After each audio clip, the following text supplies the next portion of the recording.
Hello everyone, and welcome back to the Scale Model Outlaw YouTube channel. Thank you for stopping by. Today we are going to debut our first build on the channel. This particular car came out in about 75 or 76. I believe it was 76 that it came out. AMC Motor Cars produced this car. It was way ahead of its time when it came out. Sold like hotcakes the first year or so of production, to the point where AMC couldn't keep up. But unfortunately, it was a victim of its own success, and by 2 years later, parts were just falling off. I mean, it was the door panels, fitment issues, they had all kinds of problems. But it was a great car. I think it was a great car. I have a little nostalgia with it. When I was young, the cool kid on my block had one. It was bright yellow. And he was the cool kid with the long hair and the felt hat and the bandana. He was just a cool kid, and he let me ride in his car, and I thought I was a cool kid too. Right up until my uncle saw me in it, and he told me, he said, "You know why they put all that glass in that car? So you could see the idiots in it." That's right, guys. Not just an everyday car. It's the AMC Pacer. We are going to build an AMC Pacer. This particular MPC kit I picked up on eBay. I believe it was eBay. I'm pretty sure it was eBay. It's an older kit. I can't find anywhere on the box. If you guys know, maybe you could tell me. But it's an original release kit. I want to say it's a late 70s, early 80s kit. Looking at the artwork, looking at the instructions, I believe that's what it is, but I could be wrong. But this kit, we're not doing the rally car, which came with BF Goodrich tires, which I thought was pretty funny. We're not doing the stock version. We're not doing the street machine version. We're going to do the Scale Model Outlaw version. So first, let's see what's in the box, or that is to say, what I kept out of the box. First things first. Yep, there it is, guys. Look at that awesome body. That is so cool. These things were ahead of their time. They really were. A little bit of history about it, or a little bit of details about it. Even on the original car, the passenger door was 4 inches longer than the driver's door. And this idea behind this was so when you open the passenger door, people getting in and out of the back seat had just that much more room. The car was a very wide car, had a wide stance. It was, I want to say, 3, maybe 4 inches narrower than the Cadillac of its time. The car handled very, very well. They made a few with the small 304 in it, but most of them had the 6-cylinder, and of course the 4-cylinder was available as well. But it's a super, super cool little car. I love them, and we're going to make this one even cooler. So there's the body. Here's the chrome tree. We won't use everything on this chrome tree. We won't use the wheels. I certainly won't be using any of the motor parts. I have a very different motor. It's going to go in. It's kind of a surprise. So we won't be using any of the motor parts. Won't be using the wheels, but we'll definitely be using the headlight and the headlight bezels, the rear tail light bezels. The bumpers I may use. If I do use the bumpers, I'm going to modify them heavily. But kind of backtrack a little bit. I got inspired to do this while going around Google one day and looking. I stumbled across a rendering that Chip Foose did of an AMC Pacer. And if you go to Google and you put in Chip Foose AMC Pacer rendering, you'll be able to watch the video as well. To my knowledge, I don't believe Chip ever built the car. He may have, but if he did, I don't know. But he definitely did the drawing. And he took this little old AMC iconic car that you either love or hate, and he turned it into something that's really, really cool. So if you get the chance, Google that and check it out, because that's what's inspired this particular build. Alright, back to what we're doing. There's the glass that comes with it, and yep, that's a lot of glass for a car. That's a lot of glass. The interior, this kit is pretty detailed. I mean, it's got door panels, the door hinges, and I mean, door cranks. I mean, everything's in there, so it's actually pretty detailed little car. Let me see what else we got. Here's the hood. Again, the hood's got some dings in it, but it's been riding around some at least since the 80s. Like I said, I'm not sure how old it is, but it's got to be at least that old. Here's some accessories and some pieces. A little bit of roll cage came with a toolbox. There is our spoiler for the front, or half of our spoiler for the front. The other half actually fell off the sprue. I think it's right here. There it is. We're probably not going to use these particular spoilers. There's the other side that fell off the sprue there. That was small to hang on to, but there it is. But we will be, if nothing else, using them as a guide to make our own. The rear tail lights, these guys are cool, man. It's the little bitty rear tail lights that wrap around. Definitely going to be saving those. Here's the tail light bezel. So these guys work together. And I want to keep that for sure, because that just screams Pacer AMC. I'm sure if you guys can see it from there, but it's awesome. I love it.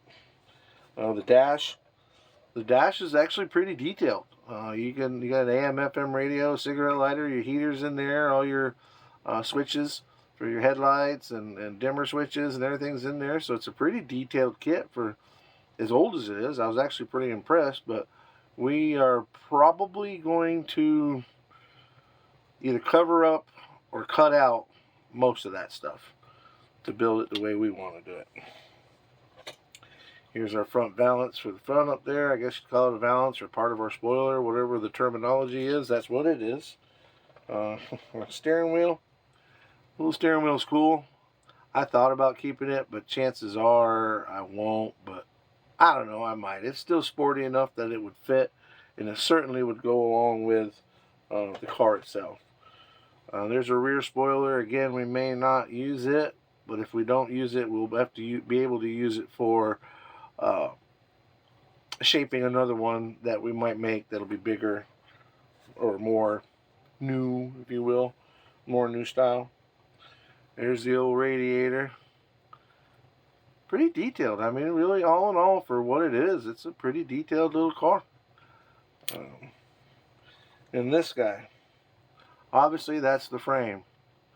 It's got the exhaust, the catalytic converter, drive shafts molded in, suspensions molded in. Not a whole lot of detail there, but you know the thing about this frame that is unique, or is the case for us, well, frankly, we're not using it. Let me get back to what we are using, but there's some piece of the roll bar that fell off the sprue. Again, we probably won't use that roll bar, but we may use it as a mold to help us build the next one, the correct one. I wanted to show you these directions. Again, I've looked all over these directions to find out what year this kit was made. Maybe, the only thing I got here says it's a division of General Mills Fun Group, Inc., and it's 1975. And that would be, if that's the case, then it came out probably the same year that the Pacer came out, which I guess is possible. But this one is supposed to be a 76. But yeah, so there's page one. There's the little rally tires that came with it, and the 6-cylinder and the street tires. So there's like page one, and half of that's the instruction, or half of that's the intro.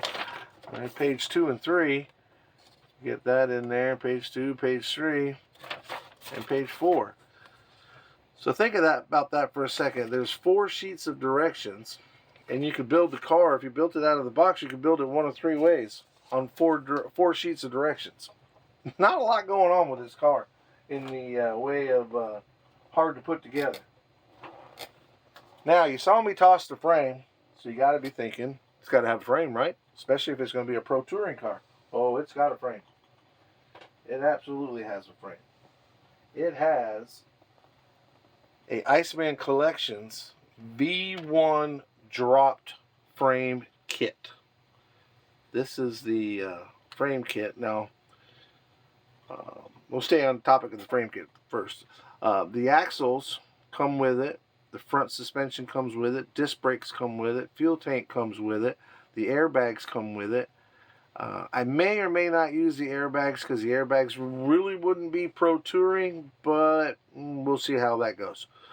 But definitely going to use the disc brakes, going to use the rear end, and going to slam it down to where we can get everything we want in there and make it look like it's supposed to. Back to this frame.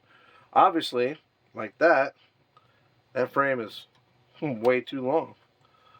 Well, Iceman, being the genius that he must be, he realized that, so he made this frame universal. You can actually shorten it. Let me get it up here where you can see. You can shorten this frame, and it's notched out here, so you find out what your wheelbase is. You cut this part of the frame, and then notch it in there, glue it, and you've got the frame to the length that you want. Super, super smart on his part. Again, I love his products. I'm not sponsored by him in any way, but if somebody makes something that I like, I'm going to let you know about it, because the community is the community. Got some more stuff in here from Iceman. We got some racing bucket seats. These are going to go in our little pacer. And get the roll cage to fit around them. And what else do we got? I'll show you some of the little stuff first, and then I will show you something that I'm super happy about. Alright, so there's the Iceman. These are toggle switches. I don't know if you can see them, but these are toggle switches, like a race pack type toggle switch setup. If I hold it right side up, set it upside down. With little covers and all the stuff in there, so that's pretty cool. These are neat. These are not a must-do, but I like them. They're drive shaft yokes. You can put, obviously, when you build your own drive shaft, one end of this will go into your axle, the other end will go into your transfer case or transmission, whether or not you're four-wheel drive, and then the other piece goes on to the drive shaft itself, so it looks like a real drive shaft. Some of the ones you see like on the frame, or even ones you get out of some of these other kits, they kind of look like it, but they're not. Those look really, really good. Alright, so what am I getting from Iceman now that is I love it. It's the Iceman Hellcat. I've already taken it out of the bag, but we'll show you here. But that's the Hellcat that's going in our little pacer. This is badass, guys. Let me show you the detail on this motor that he makes. It is amazing how well it looks. There's the transmission. I haven't cleaned it up yet. I've taken it off the little sprues, but I have not cleaned it up yet. There's the intake system, or at least part of it. I'll turn that way so you can see it a little better. The block, heads. Let me get the rest of it. There we go, guys. Get it over here where you can see. Get some of this moved. But there's the rest of the motor. Look at the pulleys. Fuel injection system. I mean, it's all there. It looks like the real deal, man. I mean, it's all, the headers are there, oil pan's there. He even gives us a little rubber strip to act as the belt. Awesome stuff. Awesome. Love it. Like I said, I deal a lot with resins with him and Texas 3D Customs. I use their stuff as well. Both are great products. Got some. This is a brake balance or brake proportioning type valve. These I got off eBay. I don't remember their name of the company. It was just some eBay special, but they're very well. These are coolant bottles. Obviously won't use all of them, but I like these because they had separate caps and they look really realistic. What else do we got in here? Alright. Along with our dash, we're talking about modifying our dash with the toggle switches. This is like a digital readout screen, say like a Holley Sniper type system. I think that's what we're going to do with our dash, is delete all the factory stuff and put this guy in there. They actually make a decal that goes inside of the inner part of this that will show all your gauges and stuff, make it more of a pro touring type look. These are your fans to keep the motor cool, because you know you're going to be running hard in this little pacer and you don't want that motor to heat up. Let's see. Okay, we got some brake boosters and some more proportioning valves. There's another proportioning valve set up. There's the brake booster. The factory, or the kit came with one, but this one seems to be a bit more realistic. Might be hard to see from there, but we'll get some close-up shots and do some detailing on that. Get that ready to go. Seems like there's still a couple things missing.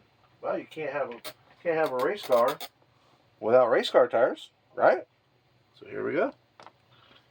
These race car tires came off a mid-90s Amway Indy car. You might ask, well, you're going to make it a pro touring car, how come you don't put bigger wheels, bigger tires on it? Well, the car is so small, I was worried that if I put too big a tire on there, it wouldn't look right. So this tire is a big old tire for this little bitty car, and once we get it together and get it slammed, I think it's going to look pretty good. It fits the wheel well good without modifying it, and same way with the front. The front fits the wheel well good without having to modify it. We may put a little bit of a bubble right here so to get it stuffed up in there. That would depend on exactly how low we can get it in the frame. So there's our tires. And as of right now, if I don't change my mind in the meantime, we're going to go ahead and use the Indy wheels as well. I like the Indy wheels, and with their one nut centerpiece that goes through there, I think that's pretty detailed, looks good. I like their chrome gas cap. I may not keep it chrome, but I like that detail on that gas cap. May use it. Obviously, the Cosworth engine parts won't get used, but some of this stuff will. We won't use the rotors because we have that on our frame kit, but it comes out to looking pretty good, I hope. Next up, what color are we going to paint this bad boy? Well, you can't have a Hemi without having it Scale Finishes Hemi Orange. Got it. It's a must do. And if you go back and go to that video that I was telling you about Chip Foose, who inspired this build, his little pacer was orange. Now there's only one kind of orange that should ever be on any kind of AMC. That's right, guys. Big Bad Orange from AMC. Some of you may know that there was a very famous TV car that was painted Big Bad Orange. It was actually painted several different colors over the years, but one of the years early on with the General Lee was AMC Big Bad Orange. ScaleFinishes.com. These guys make some awesome paints. Again, I'm not sponsored by them. I have bought a lot of product through them, and I enjoy their product. It's great stuff. You can go on there and click on their automotive finishes, and it's just about any manufacturer that you can think of. Pull it up. It shows you different years. You click on a year. I build Jeeps. As my real job is, I build Jeeps, so I'm able to, and they're accurate. Like certain years Jeep offered or AMC offered certain colors for Jeeps, and if you go on there and you click on it and you go under AMC and you click on the year, it'll show those colors, and then when it wasn't available the following year, it wouldn't be there. So they're very, very accurate on their color stuff. They have House of Color paints. If you watch my shop and stash video, you'll see that we have a lot of that, and we have a lot of Army Painter paints. And speaking of Army Painter, I enjoy their product as well. We'll be doing the frame. Definitely the frame. Not sure yet exactly what color I'm going to do the interior. I'm leaning towards a darker leather color. Army Painter offers several different paints that are a leather color. They've got one in a speed paint that they call hardened leather. I really like that color. In fact, I got an old 31 I've been playing with over here.